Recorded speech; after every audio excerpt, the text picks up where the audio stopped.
Oke guys, kali ini aku pengen bikin konten tentang bagaimana cara agar branding lokal ya, kayak macam baju kaos ataupun yang lain gitu ya, bahan-bahan lokal itu bisa dilirik sama di negara luar guys, atau negara asing guys. Iya kita bisa bilang menjadi pusat perhatian di global ya guys ya. Kali ini aku mau nanyakan sama ChatGPT bagaimana tips dan triknya agar brand lokal kita ini bisa dilirik sama negara luar, guys. Oke, guys, tanpa basa-basi, kita akan coba dulu tanya sama ChatGPT-nya, guys. Oke, yang pertama kita tanya, em, kita tanya secara santai aja, guys ya. Bro, apakah brand lokal Indonesia bisa dilirik sama negara asing? Yang pertama kita tanya seperti ini dulu guys ya. Ya bisa banget, brand lokal Indonesia sudah dan sedang dilirik negara asing. Beberapa buktinya, sudah banyak yang tembus pasar internasional. Oke, contoh nyata, Indomie dijual di Eropa, Timur Tengah, Afrika, sampai Amerika. Erigo ikut New York Fashion Week. Wardah mulai ekspansi ke Asia dan Timur Tengah. Eiger ini semua nama-nama brand ya guys ya. Kayak macam Indomie, Erigo, Wardah, Eiger, sampai kopi lokal Indonesia pun udah guys ya. Udah dilirik sama di luar negeri guys. Terus negara asing suka keunikan Indonesia. Yang bikin mereka tertarik cerita budaya, batik, tenun, filosofi. Itu sangat-sangat dilirik sama di brand luar guys ya. Bahan alami dan lokal. Rasa untuk kuliner, kopi, rempah. Desain yang beda dari brand barat. Terus guys, yang ketiga, kualitas brand lokal sudah naik jauh. Sekarang banyak brand Indonesia packaging kelas internasional, branding rapi dan profesional. Sudah pakai standar ekspor. Yang keempat, internet bikin brand kecil ikut kelihatan. Lewat Instagram, TikTok, marketplace global, kolaborasi influencer luar. Brand nggak harus besar dulu guys. Yang penting konsisten. Yang kedua, kualitas. Yang ketiga, cerita yang kuat. Kalau boleh tahu bro, kamu nanya ini karena kepikiran bikin brand sendiri atau sekedar penasaran aja? Oke, aku pengen nanya lagi guys ya. Bagaimana cara agar brand lokal seperti seperti seperti baju kaos yang kualitasnya seperti harga jutaan rupiah ya per kaosnya. Padahal harga kaos lokal cuma 50.000 rupiah. Pertanyaannya, bagaimana cara brand lokal Indonesia bisa dilirik ke global? Oke guys ya. Pertanyaan kamu kelas pebisnis bukan kelas penjual kaos. Wow, gila ya guys ya. Kata ChatGPT itu aku tuh pebisnis besar guys katanya. Aku jawab jujur plus realistis biar kebayang kenapa kaos bisa dihargai jutaan dan bagaimana brand lokal Indonesia bisa dilirik global. Oke, ini yang kita bahas yang pertama. Harga mahal bukan karena kaosnya, tapi karena brand value. Kaos 50.000 dan kaos 5 juta itu bahannya dasarnya bisa mirip. Yang bikin beda, oke, komponen atau cerita brand. Itu sangat kuat guys untuk kaos jutaan. Oke, untuk identitasnya kaos 50.000 tuh dia nggak ada nilainya guys ya. Terus kalau yang kaos jutaan tuh dia jelas guys nilainya. Terus eksklusivitas ya. Yang bahan kaos 50.000 itu ya, yang lokal kita tuh kita tuh nggak ada guys. Sementara kaos jutaan itu dia terbatas. kayak limited edition gitu guys ya. Terus persepsi sosial guys. Untuk kaos 50.000 itu tidak ada guys. Sementara kaos jutaan itu dia jelas guys statusnya. Distribusi. Oke guys, untuk kaos 50.000 dia emas. Kalau misalnya kaos jutaan dia selektif. Orang beli rasa dan makna, bukan kain. Oke. Yang kedua guys, rumus utama biar kaos lokal bisa terlihat mahal. Aku ringkas jadi 5 pilar global brand. Yang pertama guys, itu ada namanya storytelling atau cerita. Brand global selalu punya cerita. Terinspirasi budaya Indonesia, batik, laut, hutan, jalanan, kota. Filosofi hidup, independent, rebel, minimalis, spiritual, street.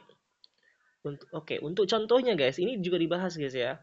Kaos ini bukan pakaian, tapi simbol orang yang menolak jadi biasa. Oke guys, yang kedua, desain identitas atau bukan rame. Brand mahal itu dia mempunyai guys logo kecil guys ya, hampir nggak kelihatan. Terus desain simple tapi berkarakter. Yang ketiga, konsisten. Sekali lihat orang tahu itu brand kamu. Oke guys, ibaratnya yang bikin mahal suatu kaos ya guys ya, itu sebenarnya tergantung dari brand ya guys ya. Ini aku kesimpulan dari aku sendiri nih.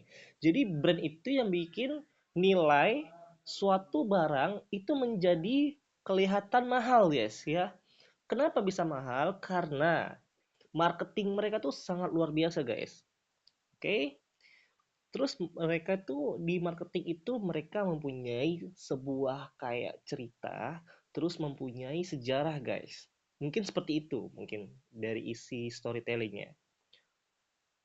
Terus yang ketiga, hmm, kualitas detail bukan bahan doang.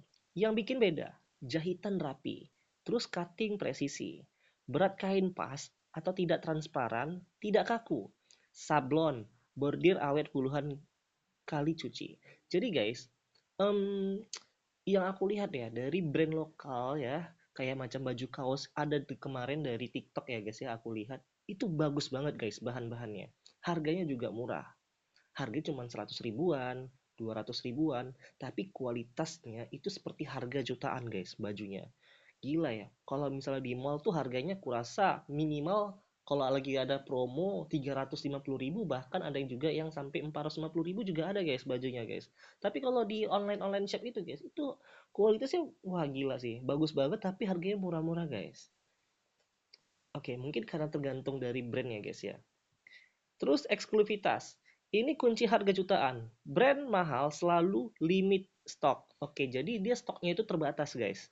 Nah, jadi kalau misalnya kita tuh mempunyai banyak stok, justru itu yang membuat nilai kita tuh jadi kurang, guys. Jadi kalau misalnya ada nih suatu bahan kayak macam contohnya di luar negeri tuh kayak ada jam tangan, tas, itu kan rata-rata mereka bikin produknya terbatas, guys ya. Jadi mereka tidak mempunyai stok banyak guys. Ibaratnya contoh nih 100 stok untuk di seluruh dunia guys. Nah, itu yang dinamakan limited edition guys. Kayak mobil, tas, jam tangan. Pokoknya barang-barang mewah itu dia bakal dibuat seperti limited edition gitu guys. Seperti produk yang terbatas. Oke? Okay?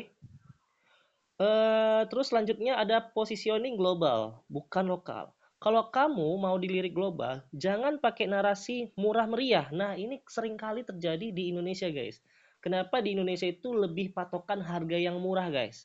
Sementara di luar negeri itu yang penting kualitas, bukan harga, guys. Ini yang menjadi salah satu eh, tolak ukur dari kenapa sih brand kita tuh selalu dianggap murahan gitu guys ya. Padahal kualitas dari bahan lokal itu benar-benar bagus banget guys. Terus jangan branding terlalu pasar lokal. Bahasa Inggris rapi, visual internasional. Jadi bahasa Inggris itu sangat perlu guys ya saat marketing guys. Kenapa? Karena ya agar mereka itu tahu gitu. Itu produk kita gitu. Kita tuh harus memperkenalkan produk kita yang dari Indonesia ke luar negeri guys. Kayak di Amerika, kayak macam di Eropa. Jadi intinya kita tuh harus bisa bahasa Inggris guys untuk mempromosikan produk lokal kita guys. Terus boleh lahir di Indonesia tapi berpikir New York. Oke, Tokyo dan Paris. Kan aku bilang guys, kita tuh walaupun asli dari warga Indonesia, tapi kita wajib bisa berbahasa Inggris untuk mendistribusikan baju lokal kita guys, atau bahan-bahan kayak yang lain guys, semacam baju, celana atau apapun itu, yang penting brand lokal guys ya. Kenapa brand luar negeri itu mau dilirik brand Indonesia? Karena dunia sekarang bosan dengan brand generik Eropa. Streetwear copy paste. Oke. Mereka cari cerita baru, budaya asli, market Asia. Indonesia itu emas mentah, bro. Sampai dibilang kayak gitu loh, bro. Strategi realistis dari kaos 50.000 dibandingkan dengan brand global. Step by step. Step yang pertama, jangan jual murah. Nah, ini guys yang sering kali aku bilang kan. Terus naikkan harga pelan dan perbaiki citra. Jadi kesimpulannya ya kita tuh jangan pernah ya bangga dengan brand lokal kita harganya murah guys.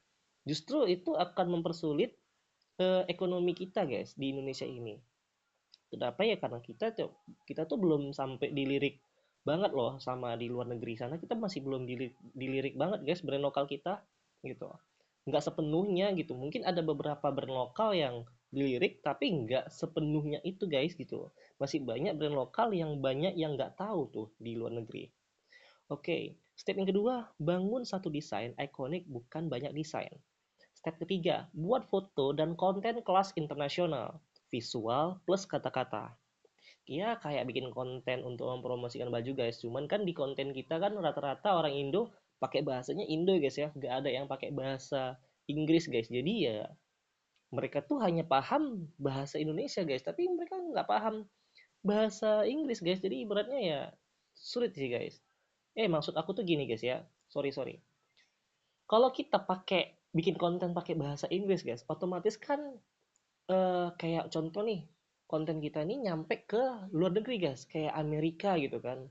Tolak ukur pasarnya itu sampai ke luar loh guys, kayak macam di dunia asing loh guys. Maksudnya bukan dunia asing sih, kayak dunia global gitu guys ya.